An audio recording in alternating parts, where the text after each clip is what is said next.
notre sous-région. Avec les multiples contraintes qu'impose aujourd'hui la mondialisation de l'économie et la standardisation de la science et de la technologie, il importe que le cloisonnement des systèmes éducatifs nationaux ne demeure plus une barrière au processus d'intégration économique, politique et culturelle régionale des États. Et que de chemin parcouru pour arriver au bac. Nombre de filles décrochent souvent plus tôt que prévu.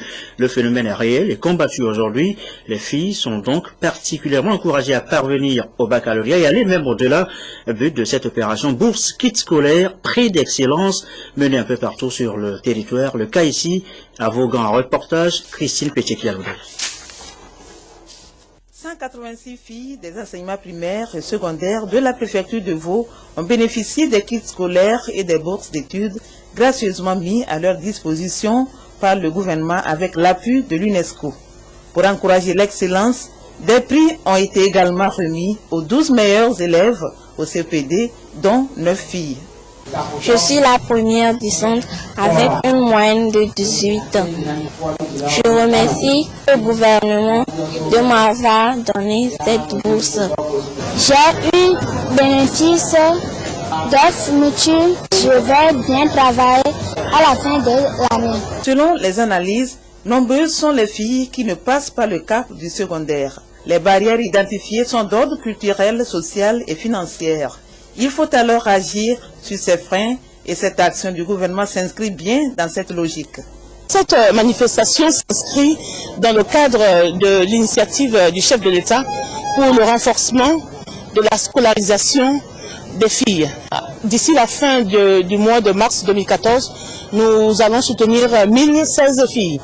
Et donc la préfecture de Vaud est bénéficiaire aussi de cette initiative. Nous avons un défi. C'est vrai que nous avons atteint la parité presque au niveau de l'école primaire, mais au niveau de l'école secondaire, on a encore des défis, et pour ne pas parler de l'école supérieure, où nous voyons qu'il n'y a pas encore assez de filles qui y accèdent. C'était aussi l'occasion pour sensibiliser les parents sur les pratiques néfastes envers les filles, notamment le mariage précoce et le harcèlement sexuel. Une action très appréciée par le préfet de Vaud. Selon lui, c'est un combat noble et juste qui participe à la réduction de la pauvreté. 360 jeunes filles de Baguida et de Baie ont déjà bénéficié de cette action du gouvernement. Les prochaines étapes seront les préfectures de la Kéran et de Dankpen. Direction maintenant Corvier, c'est dans le Zior. Le village sert de zone pilote à une enquête menée par notre rédaction à propos du Fonds national de la finance inclusive lancé il y a tout juste 5 jours. Nous parlons largement de ce fonds destiné aux couches vulnérables dans les milieux ruraux pour lutter contre la pauvreté. Alors, sur place à Corvier par exemple, les populations sont-elles déjà au courant de nouveaux projets? Comment réagit-on là-bas à Corvier? C'est l'enquête de cette édition, enquête signée Edem Sousoupo. Il y a bientôt 5 ans, comme Vitoka a quitté les bancs d'école pour la terre. La terre qui ne trompe pas, comme aime bien le lui dire son grand-père. Mais très vite, il s'est confronté à un problème majeur. L'accès au crédit conséquent pour mettre véritablement à profit son champ de riz. À 31 ans, son rêve est d'agrandir son espace de production. À peine l'avons-nous mis au courant du lancement par le gouvernement du Fonds national de la finance inclusive qu'il y place déjà tous ses espoirs. Nous avons des sérieux problèmes au niveau du champ. Au niveau du fonds, nous n'avons pas d'argent pour pouvoir améliorer élargir le champ. Nous allons chez les microfinances, par exemple FISEC, il va te demander de déposer la moitié d'argent et puis il va te donner le double de cet argent avec des intérêts à l'appui, avec une garantie. Je remercie premièrement l'État de nous avoir, de vouloir nous accorder une fonds pour pouvoir améliorer notre champ avec sans aucun garantie. J'ai fait jusqu'à 1,5 hectare.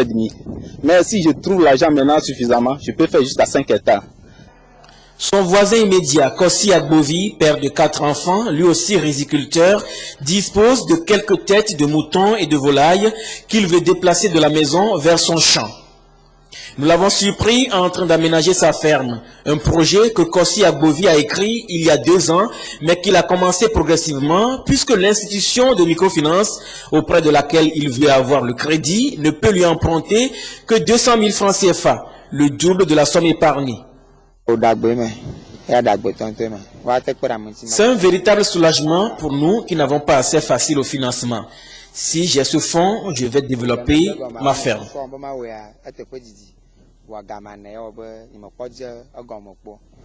Dans ce milieu rural, l'on pense que le Fonds national de la finance inclusive constituera une bouffée d'oxygène pour la plupart des populations qui n'ont que des projets agricoles. Si ils nous donnent ce fonds comme crédit, on peut élargir notre champ.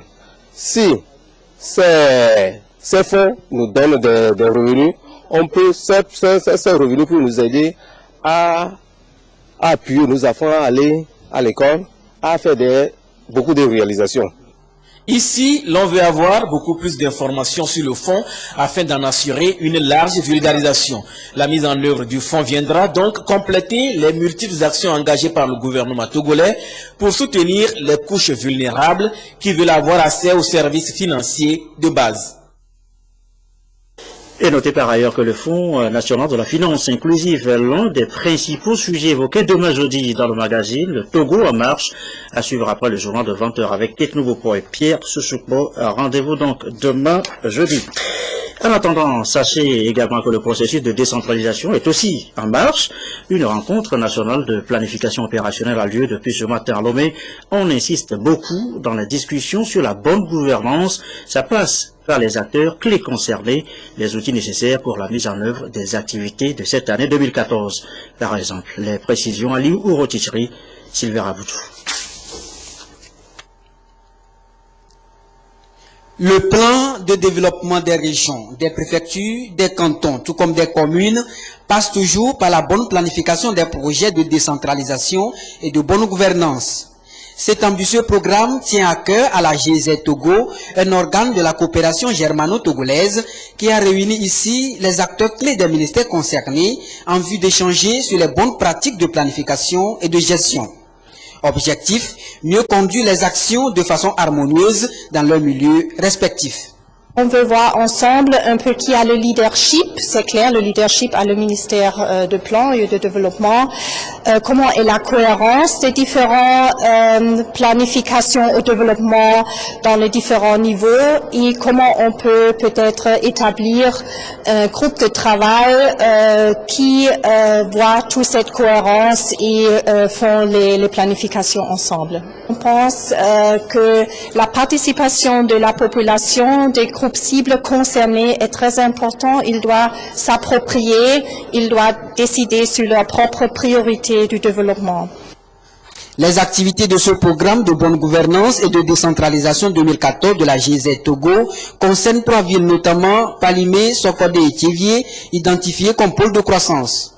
Le développement se doit donc d'atteindre ces zones pour relever de nombreux défis souvent enregistrés.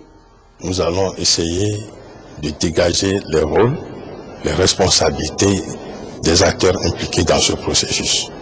Donc, cet atelier devait faciliter une appropriation du processus de planification à la base. Et ça devait permettre, n'est-ce pas, d'aider les communautés bénéficiaires. Je veux parler des collectivités territoriales, surtout la commune de Sokode, la commune de Thiévié et la commune de Palimé, de maîtriser le processus de planification, d'élaborer leur propre plan au bénéfice des populations et de les faire exécuter pour un développement de ces collectivités-là. À terme, les travaux vont permettre la mise en place d'un comité de pilotage pour accompagner le dit programme dans ses activités de planification au niveau communal et préfectoral dans les différentes zones ciblées. Autre sujet évoqué ce soir, la transhumance. À l'esprit du coup, on pense aux récents affrontements entre peu nomades et populations locales. Plusieurs zones sont affectées par le phénomène. Le gouvernement appelle à l'apaisement. Une mission est dépêchée à l'intérieur pour faciliter la cohabitation. L'étape de Kara, Nestor Bouzou et notre bureau sur place. La situation risque de s'aggraver si rien n'est fait. Du fait de la transhumance, des affrontements avec perte en vie humaine ont été enregistrés ces derniers jours à Borgou dans la préfecture de Pendjal et à Wahala dans celle de Hao. Ayant pris la mesure du danger, le gouvernement a mis sur pied une délégation interministérielle pour effectuer une tournée nationale pour échanger avec les différents acteurs des comités de gestion de la transhumance. Après d'apprendre pour le compte de la région de Savanes, la délégation est arrivée à Kara. Les problèmes relevés sont communs à toutes les préfectures. Il y a l'arrivée précoce des bouviers nomades, l'absence de couloirs, de zones d'accueil et de pâturage clairement définis, le pâturage de nuit, la recrudescence des braquages en période de transhumance, la sédentarisation de certains transhumants, la corruption et l'inefficacité des comités de gestion de la transhumance. Le président de la République et le gouvernement ont estimé qu'il était nécessaire de redoubler de vigilance, d'engagement de la part de tous les acteurs concernés, à commencer par les comités préfectoraux de transhumance.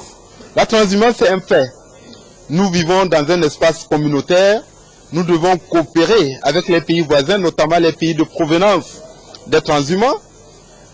Mais à partir du moment où on ne peut pas s'en passer, il faut voir maintenant comment le gérer. C'est pourquoi nous avons échangé. Nous avons aussi profité pour en appeler au sens de la responsabilité de tous les acteurs, que ce soit les préfets, les chefs de village, les chefs cantons, les forces de sécurité et de l'ordre, qui doivent se comporter de manière exemplaire, ne pas céder le flanc à des accusations de complicité, de connivence, qui peuvent amener la population à perdre confiance en nous, mais aussi appeler les populations à éviter de se livrer à des actes de représailles et à se faire justice elle-même. Le ministre de l'administration territoriale, de la décentralisation et des collectivités locales a promis que la réflexion sur la transhumance va se poursuivre après cette tournée. D'ailleurs, une réunion bilan est prévue pour se tenir en février prochain à Blita. Il est 20h22. L'actualité à l'étranger maintenant, et en plus bref d'abord, le procès de Mohamed Morsi a repris hier l'Égypte. L'ancien président destitué apparaît, vous allez le voir, plus combatif que jamais devant un tribunal du Caire, jugé pour incitation au meurtre de manifestants et pour évasion de la prison en 2011. Il s'est exprimé derrière les barreaux d'une cage en compagnie d'autres leaders de sa confrérie et des frères musulmans. En Centrafrique, nous l'annoncions en titre, la situation de chaos règne toujours avec un langage de violence aveugle d'une barbarie rare. C'est dans ce contexte que le Conseil de sécurité a autorisé finalement l'envoi de renforts européens à Bangui, évacuer des ex-rebelles Séléka devant des habitants en liesse. Regardez. Encadrés par les militaires de la mission de l'Union africaine et des blindés français de l'opération Sangaris, 300 combattants de l'ex-Séléka ont été évacués des deux camps du centre-ville. Sur le bas-côté de la route, une foule en liesse accompagne le convoi, lançant des au revoir ironiques aux rebelles qui ont fait régner la terreur pendant une année. Nous avons très souffert ici, à cause des Séléka, à cause de Nyama-Nyamala. À Nyamala-Mala, des bêtes sauvages dont le départ donne le signal du pillage. Direction la mosquée et les maisons des musulmans que l'on détruit en famille et dans la bonne humeur. Dans le camp de Roux, quartier général des ex-Séléka qui domine le fleuve Ubangui, les soldats burundais font l'état des lieux. Là aussi, tout est pillé, seul reste l'armement lourd pris aux rebelles. Nous avons laissé les armes légères pour leur sécurité rapprochée. Et dans la phase suivante, on va aussi procéder au désarmement et sécuriser les sites de cantonnement. Blessé à l'arme blanche par les rebelles, ce jeune homme a eu de la chance.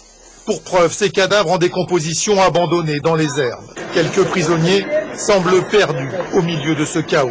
C'est ce chaos, cette violence sectaire qui a poussé le Conseil de sécurité de l'ONU à adopter mardi, à l'unanimité, une résolution qui place sous mandat onusien la future force européenne qui doit renforcer les troupes déjà présentes.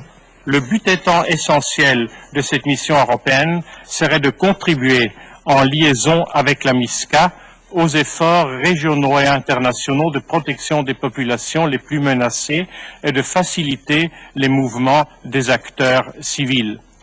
À terme, l'ONU considère qu'il faudrait déployer 10 000 casques bleus pour sécuriser Bangui et tout le pays, une option réclamée par la nouvelle présidente de Centrafrique.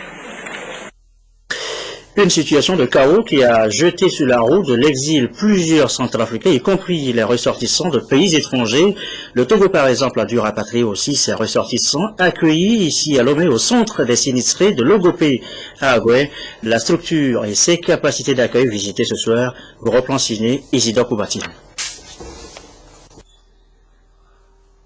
La superficie est en tout cas considérable, 12 hectares. Le centre des sinistrés de Logopé, preuve d'une volonté manifeste des premiers responsables togolais d'accueillir de façon provisoire les victimes des catastrophes naturelles et ou anthropiques, voire des déplacés de crise. Le site de Logopé a été construit suite aux inondations survenues dans notre pays en 2007, 2008, 2009 et 2010. Et c'est suite à ces inondations que le gouvernement togolais a demandé un fonds auprès de la Banque mondiale pour la construction de ce site. Et la Banque mondiale a accepté d'appuyer notre pays. Et depuis que ce site a été construit, il y a eu beaucoup d'activités qui se sont menées ici. Lorsque les gens viennent, nous les accueillons, on les recense, ils sont logés, ils sont nourris et il y a la santé. Le site comporte 140 logements d'une capacité d'accueil de 1000 personnes équipés de tous les services sociaux de base.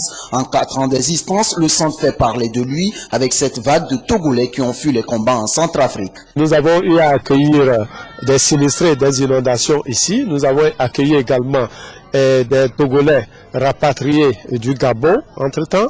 Et cette fois-ci, nous accueillons nos frères, nos compatriotes expatriés de la République de Centrafrique. Des prestations sont toutes encourageantes selon les responsables du centre. Et pour le mieux-être de ses occupants, bien d'autres projets innovants sont en cours de réalisation. C'est un centre de référence dans la sous-région. C'est le premier centre pilote qui a été construit avec cette envergure, avec cette capacité de 1000 places au niveau des dortoirs, et qu'on pourra étendre parce qu'il y a encore des espaces. Au cas où les sinistrés sont nombreux, on peut mettre les tentes. Donc ça peut prendre plus de 2000 à 3000 places ici. Le comité est en train de réfléchir pour voir comment créer d'autres activités qui ne sont pas forcément des activités de gestion des catastrophes, mais des activités qui sont des activités récréatives, des loisirs, des activités sportives, des activités culturelles pour la population, pour la jeunesse.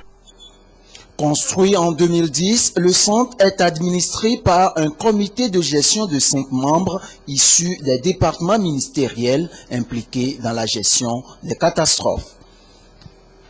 De politique intérieure, sachez que le week-end dernier, les députés du Parti unitaire de la préfecture de Dankpen ont rencontré les points focaux du parti associés au chef de service de la commune de Guérin-Kouka.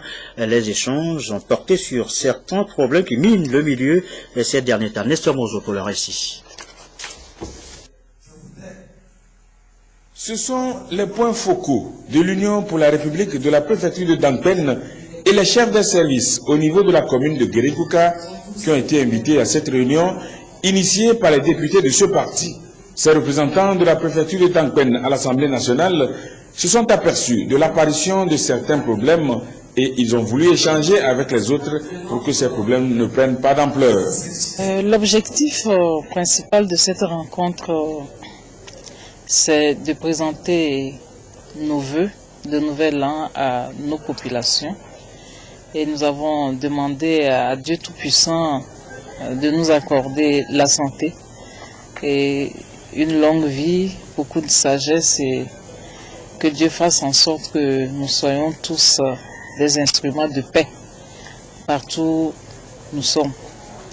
Et nous avons saisi cette opportunité pour échanger avec elle sur certains sujets d'actualité, la douane, la transhumance et les perceptions des tickets de marché. Nous leur avons expliqué le bien fondé de cela et nous avons souhaité qu'avec les collecteurs ou avec les douaniers ou les transhumants, que tout se passe dans un esprit de tolérance et de compréhension. En faisant cette démarche, les députés de l'Union pour la République de la préfecture de Dangpen donnent le témoignage qu'ils sont à l'écoute de leur population et qu'ils sont disposés à les aider à rechercher des solutions aux problèmes qui surviennent. C'est une manière d'entretenir la confiance que les populations placent en eux. Ce communiqué avant de refermer cette édition du soir le lundi 27 janvier 2014. Le conseil de discipline de l'université de Lomé a tenu une session au fin de délibérer sur les cas de discipline au sujet des violences et perturbations perpétrées par un groupe d'étudiants organisés en association non reconnue par les autorités universitaires par suite de la présence au sein du bureau de membres non étudiants. Au cours de cette délibération, le conseil a constaté les faits suivants. Sur les 9 responsables appelés à comparaître, devant lui, seulement 3 sont régulièrement inscrits au titre de l'année 2013-2014. Bien qu'étant déjà sous sanction d'exclusion assortie de sursis pour des voies de fait exercées sur le campus, notamment contre le vice-doyen de la FASEG en mai 2013, décision numéro 001-UL-P-SG-DAS-2013, portant sanction infligée par le conseil de discipline, cette association a eu à récidiver en organisant des manifestations perturbant les cours et portant atteinte à l'ordre public sur le campus, notamment les 15 novembre et 4 décembre 2013, les 8 et 27 janvier 2014. La décision finale concernant les responsables de cette association est mise en délibéré. Le président de l'université de Lomé tient à rappeler que le droit de manifester est reconnu aux différents acteurs universitaires sur le campus, mais dans le respect strict des tests en vigueur sous peine de sanction. Un rendez-vous sur notre antenne ce soir, le journal de l'économie aux environs de 21h30. Vous suivrez ce soir l'analyse du plan d'action 2014 relative à la question de l'emploi des jeunes, des propositions concrètes d'un consultant en politique, en développement, en gestion de projets, enfin la question de la gestion des flux de la croissance en Afrique. Journal présenté par Mathias Souglou aux environs de 21h30 donc. Fin de cette édition, un document a donc fait l'actualité dans l'administration togolaise ce soir, la cartographie des risques. Il permettra de lutter contre les fraudes, les détournements de deniers publics. Le document outil contrôle fiscal a été remis officiellement au ministère de l'économie et des finances. La météo dans un instant, Cléo Sabine Pogo pour les prévisions. Merci à vous qui nous suivez ce soir à Toulouse en France sur la télévision togolaise et comme d'habitude toujours fidèlement. Excellente fin de soirée chez vous.